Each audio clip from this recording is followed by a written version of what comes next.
Ngayon, focus ka sa mga anak niyo po ngayon. Dito na lang ako, boss. Malako-lako na lang ako ng isda na naman.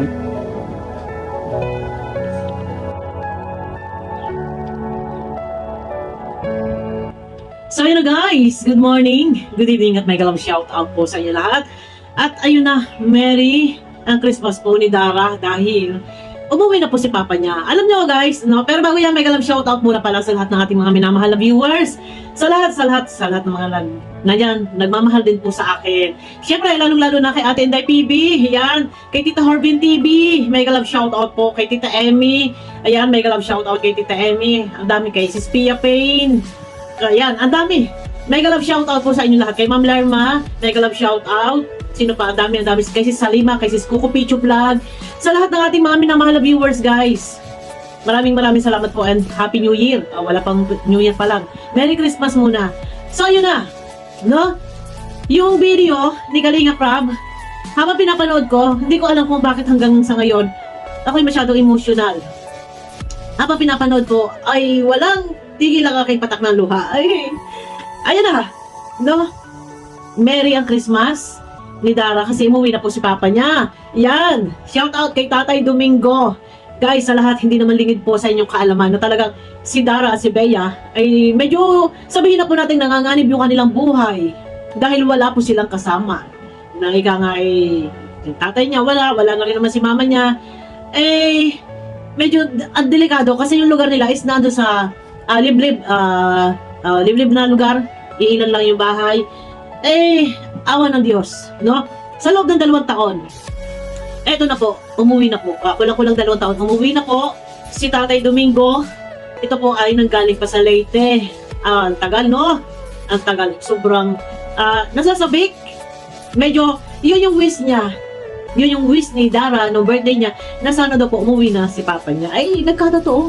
Ayan, ay magpapasko, Merry Christmas. Ano, kanina pinapanood ko sobrang yung emotion ko. Mataas pa din, hindi ko alam kung bakit gano'n, no?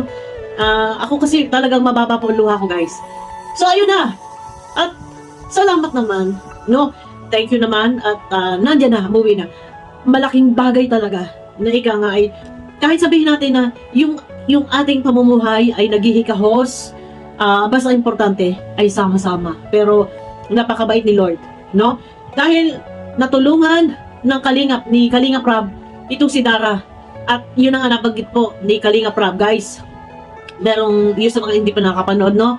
Nandun po yung video clip kay Kalinga Prab, no? Sa mga hindi pa po nakakapanood, maaari nyo pong puntahan. Malaki rin ang pasasalamat ni Kalinga Prab dahil umuwi na po si Tatay Domingo. Ang tatay ni Dara, ni Bea, na ito ay kulang 2 taon na hindi umuwi. Umuwi naman isang beses. Kaya lang, ngayon na lang ulit na sundan, no? Yun, sabi ni Tatay Domingo, hindi na raw po siya babalik. At dyan na lang daw po siya, ika nga'y maghahanap buhay, magtitinda ng isda. Yan, siguro, malaking bagay po ito na hindi na siya babalik sa Leyte. Ang trabaho po kasi doon is yung sa chainsaw, yung nagtitistis ng mga kukulam, mga niyog, no? Nagpuputol sila ng kahoy. Yan na lang. Tama yun, huwag na siyang aalis. Mag-isip na lang siya ng pwedeng pagkakitaan. Kagaya sabi niya, magtitinda siya ng isda. Kailangan po kasi nila Dara at ni Bea ng gabay, ng magulang, no? Lalo pat dalaga at parehong babae. Kaya naman sabi nga ni Kalinga Prab, hindi na sila nag-aalala. Pero yun ang nag-aalala si Kalinga Prab kasi walang kasamahin itong 2 babae, si Dara at si Bea. Eh, syempre, alam niyo naman, hindi natin masasabi ang panahon kapag mayroong mga tao talagang medyo halangang utak, ay kung ano-ano ang maiisip at delikado, lalo pat babae po. Alam niyo na po yan, no? Pero ayun na, ay ito ang aking masasabi. Sa pag-uwi ni Tatay Domingo dito kay Dara, sa kanyang mga anak, no? Ay napakalaking bagay. At nandiyan naman po ang Kalinga, no? Masaya sila Kalinga Prab. Masaya sa pagbabalik ni Tatay Domingo na muling nakapiling po ni Dara. Lalo na ngayon na magpapasko, nagbabagong taon. Ako, talagang napakaswerte. Sobrang nabibless talaga itong magkapatid ni Dara, no? Ayun na, medyo talagang, ang nangyari nga po dito, hindi alam ni Dara na dumating. No, natutulog daw siya. Nagulat siya, naririnig niya, parang boses si Papa niya. Ay, napakaganda. Yan, si Tatay Domingo. Mas maganda, sama-sama kayo, no? At si Dara po ay, ayan, napaka-buting bata ni Dara, no? Napaka sobrang marespeto, sobrang magalang, laging nakangiti. Kaya naman po yan, talagang, isa din yan sa talagang puri-puri ni Kalinga Prab, itong si Dara. At yun na no, sobra, ang dami nagmamahal kay Dara, ang dami ika nga ay tumutulong, nagpapaabot ng ayuda. At ayun na guys, magpupokus tayo na mag-content or mag-reaction dito kay Kalinga Prab. Ipanaganap natin yung kabutihan ginagawa ni Kalinga Prab. Good vibes lang po tayo dito guys. Bawal po ang basher, please. Bawal ang basher. Hanggang sa ngayon ako medyo mataas pang aking motion. Pinanonood ko, medyo talagang hindi ko alam bakit tuloy ng tuloy yung aking luha. Eh, ako din po kasi ay sabik sa tatay. Eh, ano, papasko. Sabik din ako sa tatay, no? Kasi syempre, wala naman akong tatay. Ay, kasi wala na. Ayun na, Merry Christmas! Merry ang Christmas, si Dara. At, ay, bakit ba tayo nagkakaganito? Ayan, ay, alam nyo na, pagka tayo mga sensitive, ay hindi naman talaga sensitive. Talagang, pagka tinamaan ka ng tarak sa puso, ay hanggang sa ngayon ay talagang ganyan pa rin, natarak ang puso natin. Hindi naman po ako bigo. Hindi naman po ako bigo sa pag-ibig. May sumaksak lang sa aking puso. hindi sa puso niya na. Hindi po yun sa ano. Ayan na, ay alam nyo na yan. Pero move on tayo, move on. Kasi hindi natin deserve mag-suffer. Move on. Alisin natin yung mga nagpapabigat sa ating damdamin. Bakit nga ba?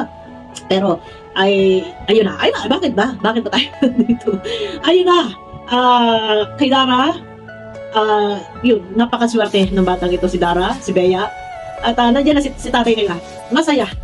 Tuloy-tuloy ang kaligayahan at tuloy-tuloy na pagpapala ang naway kanilang makamtan. Ano? Lalo pagpapasok ang 2024. Ayan, nag-aaral din si Dara. At focus tayo. Dito tayo kay Dara, magre-reaction sa iba pang mga tinutulungan ni Kalinga Prab. Focus po tayo dyan, no? Good vibes po tayo. Bawal po ang basher, guys. Please. Baka po ako'y masaksak na naman ang aking damdami. Maawa na kami kayo sa akin. Ayaw ko na. Ayun na. Guys, no? At suportahan niyo po pala sa mga hindi pa nakakapanood ng video ni Kalinga Prab sa pag-uwi ni Tatay Domingo. Nako, Diyos ko. Shout out sa mga lumuha. No, sa mga natuwa. Yan, hello, mega love shout out po sa inyo lahat. Sa mga hindi pa nakakapanood sa pagbabalik ni Tatay Domingo sa loob ng kulang-kulang 2 taon, yung pananabik ay ayun na. Ika nga ay naputol na yung kalungkutan na nadarama ni Dara at ni Bea. Na ito si Bea ay ika nga ay alam nyo, baby pa, yung mga ganyang kita talagang napaka lambing-lambing pa niyan sa magulang, sa ama, sa ina. Ay kaso wala ang nanay. So ito na, nandiyan naman sa tatay. Okay na, happy na. Thank you naman sa Panginoon. At ika nga ay natupad ang kahilingan ni Dara na umuwi si tatay niya ay na-surprise. No? Hindi niya alam. Gabi kasi dumating alas 12 ng gabi. O di ba? Ay ang layo naman kasi sana intindihin po natin. Napakalayo po ng Leyte. Sabihin naman natin na pwede namang umuwi. Hindi po ganun kadali ka uwi. Ay paano nga? Kung wala mang pera din. O ay naka-uwi nga po kasi meron silang sinakyan, may mga kasama, may mga kasabay. Ay, ang ganda ng kwento, sundan natin. At ika nga ay, hindi niya sukat akalain na yung pinapanood ng mga tao doon, ay anak pala niya, ay kalanda babae. Para hindi daw yata niya anak, sabi ng mga tao. Di ba, ang ganda? Abangan niyo ako guys, good vibes tayo, bawal po ang basher, pakiusap lang po, parang awal na po ninyo, maawa po kayo sa akin. Para po hindi masabing pugad ng basher, ang aking channel. No po? Ayoko na, huwag na po, please. Ako po ay hanggang sa ngayon ay durog ang aking damdamin. Pero kailangan ko po na mag-move on. At dito tayo magre-reaction kay Kalinga Prab, no? Ika nga, hindi ko deserve mag-suffer, hindi ko deserve kimkimin. Hindi ko kailangan mahalik. Ano man yung sa tuwing may nababasa ako ay napatak ang aking luha. Yan, tinicheer up niya ako. Yung iba tinicheer ako. Okay, good yan, good. Kumusta ka na yan? Ganun lang talaga. Ganun po talaga. Hayaan nyo na po. Please, huwag na po mag-buzz. Suportahan na lang po natin din si Kalinga Prab. Suportahan din po natin si Kuya Pal. No? Ayan, mega love shoutout at kita-kita tayo sa aking next video. Bye-bye po.